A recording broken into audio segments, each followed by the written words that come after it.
اهلا وسهلا ومرحبا بكم معايا في هذا الفيديو. هذا فيديو جديد ان شاء الله، وهو كيكه اولا جينواز ديال الشوكولات. كتجي غزاله، كتجي زوينه بزاف، بنفس المكونات ديال الكيكه المسقيه اللي مؤخرا تقاسمتها معكم.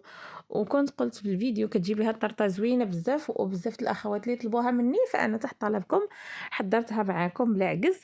كي كتشوفوا معايا نفس المكونات هما اللي غنخدم بهم: جوج بيضات، واحد فلان كراميل، غنحتاج 15 غرام ديال الخميره ديال الحلوى، واحد ديال الفاني، جوج معالق ديال الكاكاو بورو، كاس لارب ديال الحليب، كاس كبير ديال المهم العبار بكاس العنبه ديال السكر، قبصه ديال الملحه. مكونات يعني بسيطه والطريقه سهله. كتخلطوا كل شيء كي كتشوفوا معايا الفيديو هنا مسرع، نفس المكونات ديال الكيكه المسقيه. اللي لا بغيتو يعني الفيديو بالتفصيل وبالشرح المفصل، فرجعوا الفيديو ديال الكيكه المسقيه، راه هي هذه الوصفه. صافي هنايا كنضيف الدقيق تدريجيا، ومن معاه كنغربل، ضروري ما نغربلو الدقيق ونغربلو الخميره ديال الحلوى. كيشتو معايا عندي هذا المول هذا، انا درت فيه فقط 20 سنتيم حيت بغيت الطرطه تجيني عاليه، فغلفته بالورق ديال الفرن ولويته من التحت. كي كتشوفوا معايا جمعته بالكاغيط ديال الالومنيوم باش يبقى لي محكوم. وبالنسبه المول من الجناب راني دهنته بالزبده ورشيته بالدقيق. كي كتشوفوا معايا القوام ديال الكيكه خاصو يكون. دابا ندوز نخويه في المول وندخلو الفران يطيب على حراره، على درجه حراره منخفضه 160، حيت بغيتها تجيني طالعه، ولا بغيتها تجيني طالعه خاص العافيه تكون مهيله باش يطيب الكيك ديالي على خطر خاطرو وطلع لي النتيجه اللي باغيه انا. من بعد ما كيطيب الكيك كي كتشوفوا، يعني ما خليتوش تحمر من الفوق، يلا شبر راسو من تما باش جربته وعرفتوا واش طاب ولا لا. ضروري كندخلوا فيه واحد العود ولا واحد المشوى. الا خرجت ناشفه راه طاب، الا خرجت فازقه فراه مازال خاصو طياب. صافي بالنسبه ليا انا كنت وجدتها نهار قبل، فمني بردت تماما لويتها كي شفتوا معايا، ما حيدتها لا من مول لا حتى حاجه، كنت زربانه زربت عليها حتى هي. لويتها في الفيلم اليمونتير مزيان، وغطيتها بواحد السربيطه وخليتها بايته على جنب حتى الغدا عاد استعملتها انا. من الاحسن انكم تخليوها تتبرد على خاطرها. صافي ملي كنت كنحيد الفيلم اليمونتير من الفوق، راني نبشتها.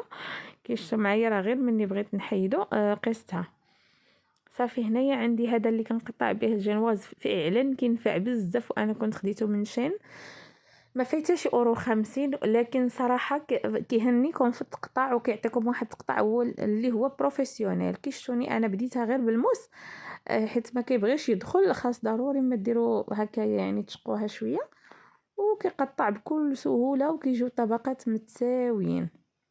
بالنسبه للطبقات العلو ديالهم نتوما اللي كتحكموا فيهم. داك المنشار ممكن ديروهم غلاظ او رقاق، نتوما اللي كتحكموا فيهم.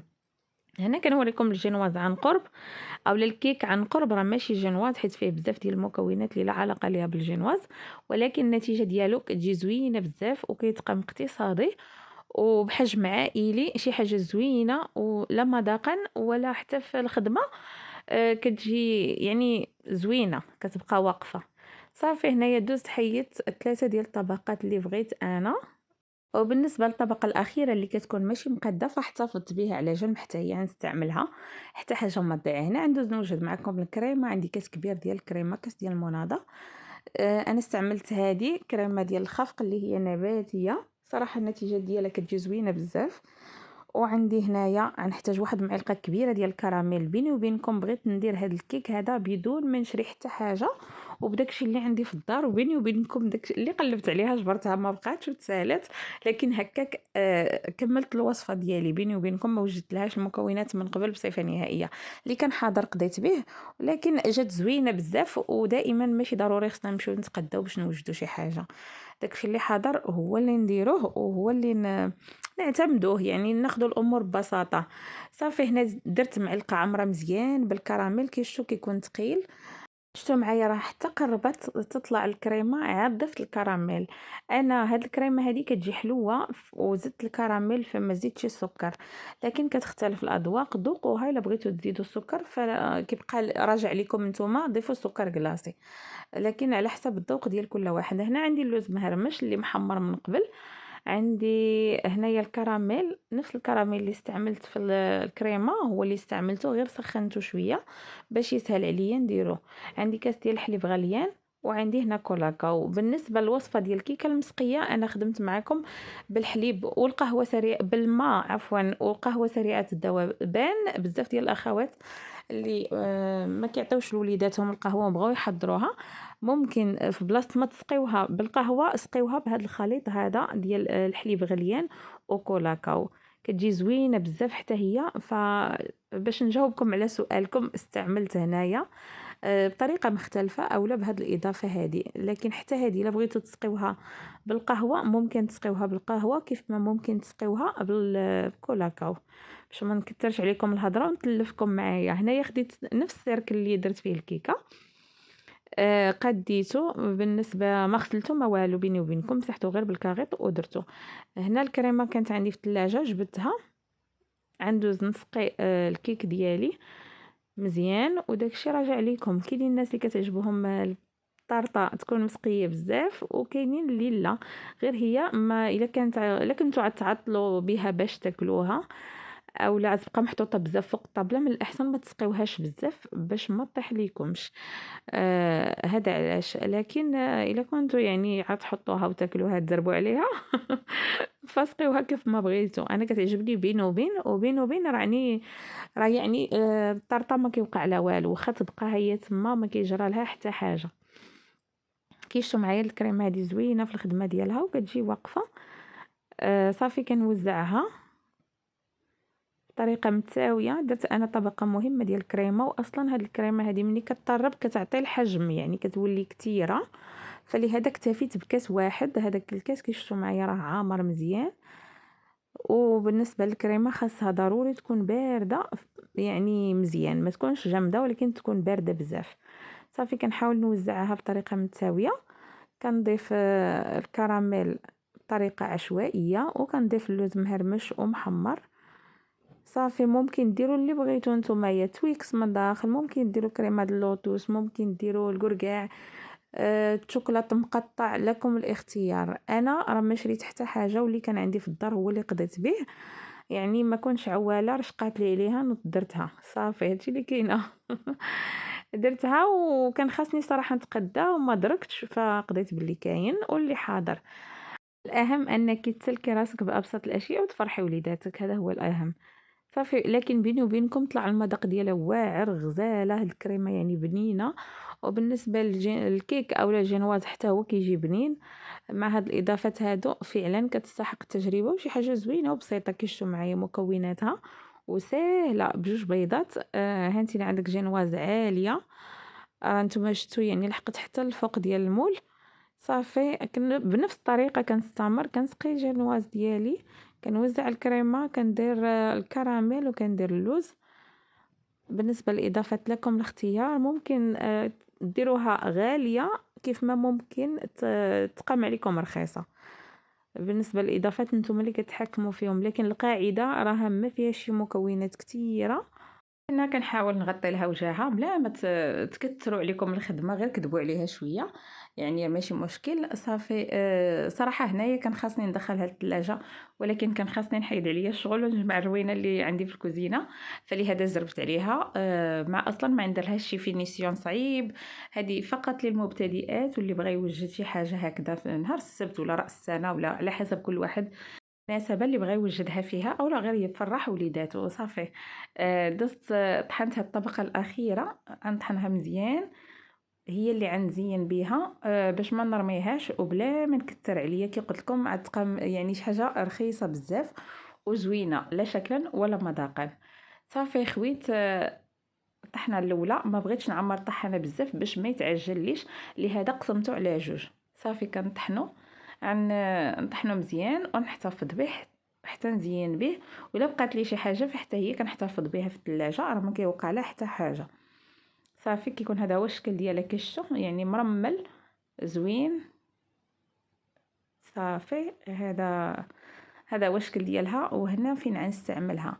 بالنسبه للكيكه انا راه كملت لها الفينيسيون حتى ليل بيني وبينكم البرد، وتخبعت وعجزت شبرت المنطقه، وعاد فكرتها راه عندي خاصني نكملها بالفينيسيون ونصورها لكم.